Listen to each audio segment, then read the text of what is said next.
idea. We'd rather have fewer tracks, but at least have some control later on regarding mixing and all that. And essentially, we just felt we could do it ourselves. So I think you proved that. There's actually a Flight Into the Abyss is the original melody for Cadence and Cascade, right? that was right. Well, that's later. That was a song that Pete and I wrote later. Yeah, and the song sort of got split in two because there was after I left the group. So it was actually a good song. Yeah. The original song was pretty good. Well, no, it's the lyrics. I mean, if you sing Cadence and Cascade or read the lyrics off the album, they all fit right into place perfectly. Right, yeah. So I've actually talked to Pete about re-recording that in its original form. I might still do that one day. Actually. Yeah, I'd be interested in that for sure. Yeah. Yeah, hi Frank. Ian, when we spoke earlier, you mentioned you had done some tracks on Mike Giles' album and that there was a possibility of a new McD&G album. Is that getting it closer to reality? Possibly. Yeah, I played a few things on Mike's upcoming solo album. If he ever gets it finished, I think it's sort of continually a work in progress for years and years. But yeah, I did some flute and saxophone and stuff like that. I don't know. We might do another McDonald Giles once I can get the original one remastered and put out. Because I'm not really happy with it in its present form. It's not really available other than on import and all that. But yeah, we've talked about doing it now. Was some of the material that you had at that time that was on that album, was that meant for King Crimson, you think, or is it something that you wrote to be saying that this is our statement away from King Crimson now? I did borrow some bits. I think there was let me see, a piece of music called Trees, which is a melody that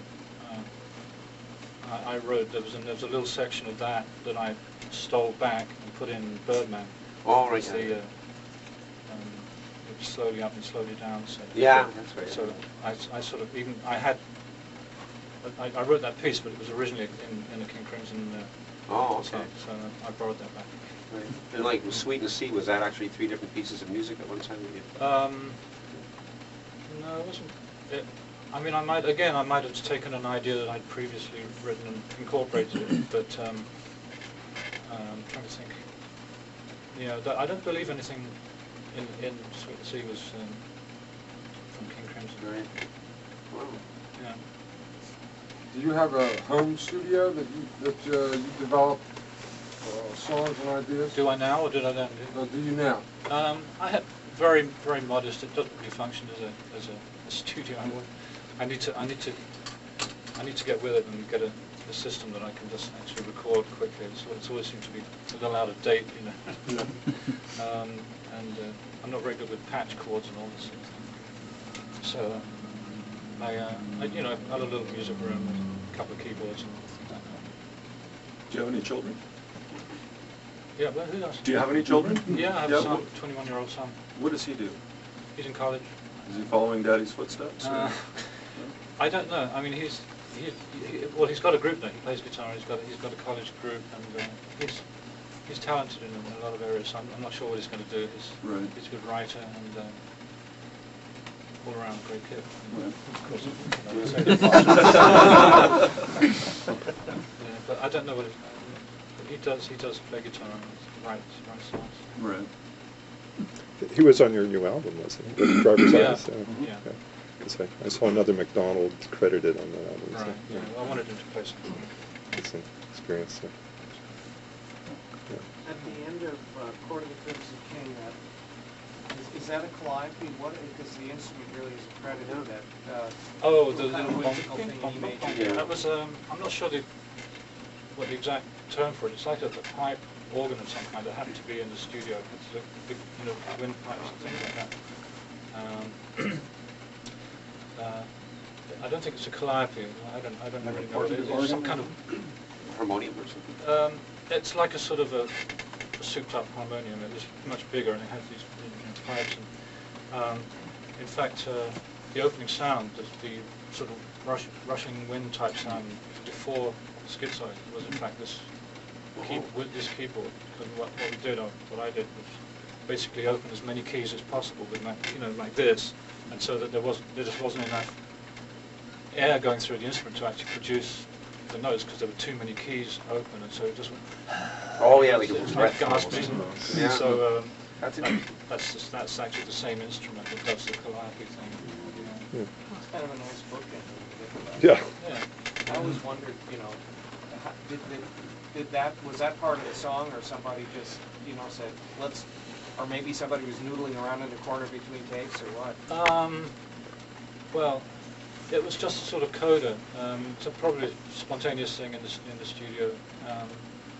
It's sort of like just a coda. I don't remember whose idea it was, but it's actually, you know, a reprise of the choruses, but it's actually in a new key, because even though the end chord is in D, it ends on an E major, and then we carried on in E major, of course, just a step up the key, but sort of a technical musical point there. But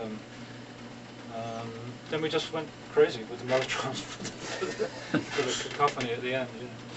What other keyboards did you use in that album?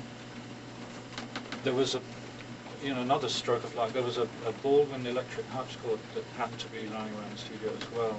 It was hopelessly out of tune, so I tuned it up myself and used it in the court. And it's just it's an amazing stroke of good fortune, really, because I think it helps to really define the sound of that track. You know, and it's, that was another. And the piano on Epitaph, and talks to them. I think it's piano. It was a Mellotron piano. It was a regular piano. It was a Steinway, I believe. Yeah. Ian, on the second album, The Lake of Poseidon, you had produced the studio version of Mars that then appeared as Devil's Triangle. And towards the very end of the Devil's Triangle, the Mellotron Mark II appeared to have different rhythms and flowing chords and such in there. Can you expand upon that, please? Well, I was going to say before you go on, I actually wasn't involved in that at all. I didn't take any part in the studio recordings on that album, so I can't really answer that question. But, yeah. When you were touring with the band, that is back in 1969, 68. 69, yeah. Do you ever have problem using the Mellotron with the Union or something like that? The Union? No, but the British Musicians Union in England tried to put a ban on them. Quite right. They thought it could put musicians out of work. You know. You probably know more about all that.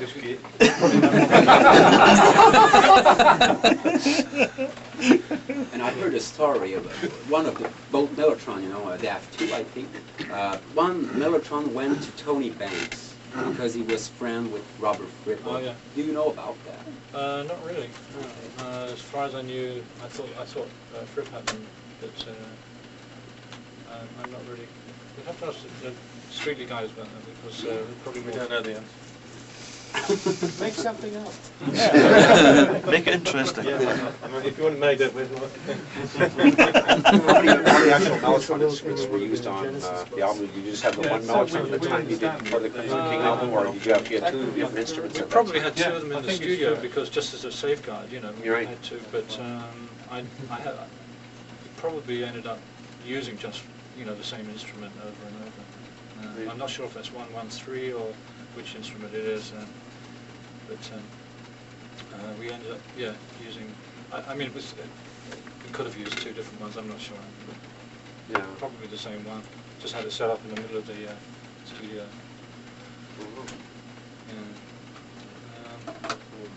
Some of your live tracks, I hear the Spanish guitar. Was that the Mellotron Spanish guitar? When you're playing live, I think it was in the States at either Fillmore East or West. It was a Bungalow Bill intro that we used, and also, let me see, there was some diminished chord. There's a piano. I think there's a piano chord sound on one of the left hand. I used that a bit, and also the cha-cha thing or whatever that is, the sounder ending. In fact, we used to use that just before going into Mars. So I used to have, I used to play around with the left-hand keyboard as well.